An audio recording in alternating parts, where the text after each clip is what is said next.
ఇస్లాం ధర్మం మానవునికి పరిపూర్ణమైన జీవనశైలి. దీనిని అల్లాహ్ తన దాసుల కొరకు ప్రత్యేకించి ప్రవక్త ముహమ్మద్ సల్లల్లాహు అలైహి వసల్లం గారిపై అవతరింపచేసి సర్వ మానవాళి కొరకు ఆయనను ఆదర్శంగా ఎన్నుకున్నారు. కనుక ప్రజలందరూ ప్రవక్త ముహమ్మద్ సల్లల్లాహు అలైహి వసల్లం గారిని మరియు ఆయన జీవితాన్ని ఆదర్శంగా తీసుకోవాలి. ఆయననే మనందరికీ సర్వ విధాల ఆదర్శప్రాయుడు. అంటే ఆయన ప్రవచనాలు, ఆచరణలు, వ్యవహారాలన్నీ ముఖ్యంగా ముస్లింల కొరకు ఆదర్శప్రాయం. అవి ఆరాధనలకు సంబంధించినవైనా, సామాజిక నియమాలకు సంబంధించినదైనా, ఆర్థికపరమైన, రాజకీయ సంబంధమైన వాటిని ముస్లింలు అనుసరించటం అవశ్యం. జీవితపు అన్ని రంగాలలోనూ ప్రవక్త ముహమ్మద్ సల్లల్లాహు అలైహి వసల్లం వారి సున్నతులు అనుసరణీయమైనవి. కనుక అల్లాహ్ ఇలా తెలియజేశారు. స్క్రీన్ మీద రిఫరెన్సెస్ ఉంటాయి. ఖురాన్ సూరతుల్ అజాబ్ 21. నిశ్చయంగా దైవ ప్రవక్తలో మీరు కోరుకున్న అత్యుత్తమ ఆదర్శం ఉంది.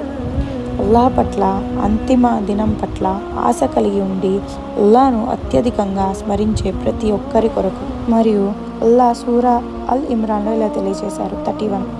ఓ ప్రవక్త, ఇలా అనండి, మీకు నిజంగానే అల్లాహ్ పట్ల ప్రేమ ఉంటే మీరు నన్ను అనుసరించండి, అల్లాహ్ మిమ్మల్ని ప్రేమిస్తాడు.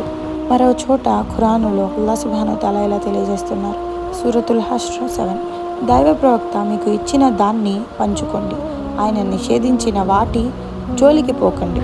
ప్రవక్త ముహమ్మద్ సల్లల్లాహు అలైహి వసల్లం గారు తన జాతి ప్రజలకు ధర్మపరంగా మరియు పుణ్యం పరంగా చేయవలసిన ప్రతి విషయం గురించి తెలియజేశారు. స్క్రీన్ మీద రిఫరెన్సెస్ ఉంటాయి. అల్బానీ 2866. నిశ్చయంగా స్వర్గానికి దగ్గర చేర్చే, నరకానికి దూరం చేసే ఏ ఒక్క విషయాన్ని వదులుకోకుండా వాటన్నిటి గురించి నేను మీకు తెలియజేస్తాను.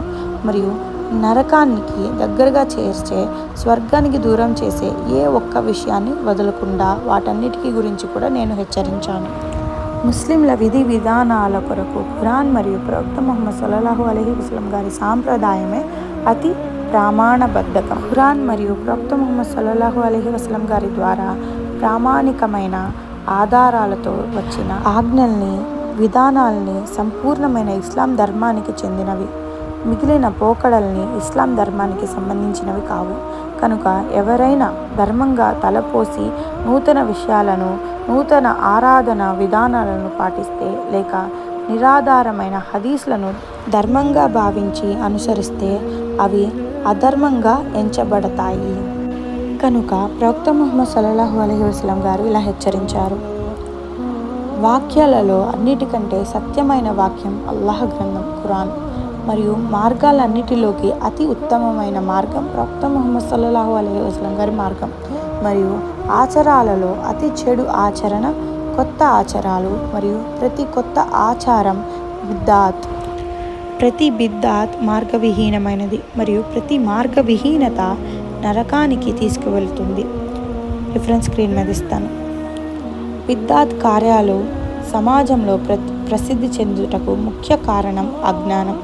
నూతన పోకడలు, పుణ్యాత్ముల పట్ల అతిశయిల్లటం మరియు ప్రవక్త ముహమ్మద్ సల్లల్లాహు అలైహి వసల్లం గారి విధానానికి మించి సత్కార్యాలను చేయాలనే భావంతో బిద్దాత్ కార్యాలు విస్తరించాయి. కనుక ప్రవక్త ముహమ్మద్ సల్లల్లాహు అలైహి వసల్లం గారు అతిశయిల్లటం గురించి ఇలా హెచ్చరించారు. జాగ్రత్త, మీరు ధర్మం విషయంలో అతిశయల్లి అనగా హద్దు మీరి ప్రవర్తించకండి.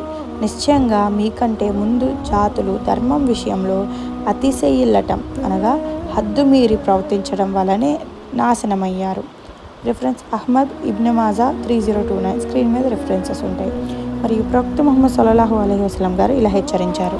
మీరు నన్ను పొగడటంలో హద్దు మీరకండి. ఎలాగైతే క్రైస్తవులు మరియం కుమారుడుగా ఈసా అలైహిస్సలాం గారి పట్ల హద్దు మీరి పొగడ్తలలో ముంచారో, నిశ్చయంగా నేను అల్లాహ్ దాసుడిని మాత్రమే. కనుక మీరు నన్ను అల్లాహ్ దాసుడు మరియు ఆయన ప్రవక్త అని మాత్రమే అనండి. రిఫరెన్స్ బుఖారీ 3189. స్క్రీన్ మీద రిఫరెన్సెస్ ఉంటాయి. కానీ విచారకరమైన విషయం ఏమిటంటే ముహమ్మద్ సల్లల్లాహు అలైహి వసల్లం గారు ఎంత హెచ్చరించినప్పటికీ ముస్లిం సమాజంలోని కొందరు ఈ అతికి దూరంగా ఉండలేకపోయారు. యూదులు మరియు క్రైస్తవుల సమాజాల వల్లే ప్రవక్త ముహమ్మద్ సల్లల్లాహు అలైహి వసల్లం గారి పేరుతో అనేక రకాల ప్రవక్తలను, పుణ్యాత్ములను మొరపెట్టుకోవడం వంటి ఆరాధనలు మరియు మిలాదున్ నబీ, మేరాజున్ నబీ వంటి ఉత్సవాలు మన ముస్లిం సమాజంలో వ్యాప్తి చెందాయి. మరియు అనేక మంది ప్రజలు బిద్దాత్ కార్యాలు పాటించే గురువులను, ఇమాంలను మరియు పీర్ ముర్షదులను మూర్ఖంగా అనుసరిస్తున్నారు మరియు అనేక పోకడలను ధర్మంగా భావించి పాటిస్తున్నారు. కొంతమంది ముస్లిమేతర సమాజాలలో వ్యాపించి ఉన్న మూఢనమ్మకాలకు దేశ విదేశాలలో ముస్లిమేతరులు పాటించే కొన్ని విధానాలకు అనుగుణంగా అనుసరించడం కామన్ అయిపోయింది, పరిపాటయింది. మరియు అనేక మంది ముస్లిముల సమాజంలో దుష్కృతి మోజులో పడి అధర్మ విధానాలను కూడా ధర్మంగానే పాటిస్తున్నారు. అలాంటి వారిని అల్లాహ్ మరియు ప్రవక్త ముహమ్మద్ సల్లల్లాహు అలైహి వసల్లం గారి విధేయతను పాటించమని కోరితే వారి వితండవాదం ఎలా ఉంటుందో ఖురానులో వర్ణించబడింది. సూరతుల్ మాయిదా 104 నుండి 105 దాకా. అల్లాహ్ అవతరింపజేసిన ఆదేశాల వైపుకు, ప్రవక్త వైపుకు రండి అని వారితో అన్నప్పుడు, మా తాత ముత్తాతలు అవలంబిస్తూ ఉండగా మేము చూసిన విధానమే మాకు చాలు అని వారంటారు. ఏమిటి?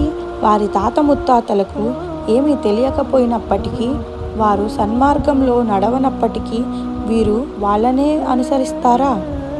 ఓ విశ్వసించిన విశ్వాసులారా, మీరు మీ గురించి జాగ్రత్త పడండి. మీరు కనుక సన్మార్గంలో నడుస్తున్నట్లయితే దారి తప్పిన వారు మీకు ఎలాంటి నష్టం కలిగించరు. మీరంతా అల్లాహ్ వద్దకే మరలిపోవలసి ఉంది. అప్పుడు ఆయన మీరు చేసిన కర్మలన్నిటినీ మీకు తెలుపుతారు. నిజమైన ధర్మానికి అనుగుణంగా అనుసరించకుండా ప్రజలు విముఖత చూపితే ఇస్లాం ధర్మానికి వాటిల్లే నష్టం ఏమీ లేదు. నష్టపోయేది ప్రజలే. కనుక అల్లాహ్ సుబ్హానహు తఆలా ఇలా తెలియజేశారు. సూరా నిసా ఆయత్ నంబర్ 14. మరియు ఎప్పుడైతే అల్లాహ్కు మరియు ఆయన ప్రవక్తకు అవిధేయుడై ఆయన నియమాలను ఉల్లంఘిస్తాడో అలాంటి వాడు నరకాగ్నిలోకి తొయ్యబడతాడు.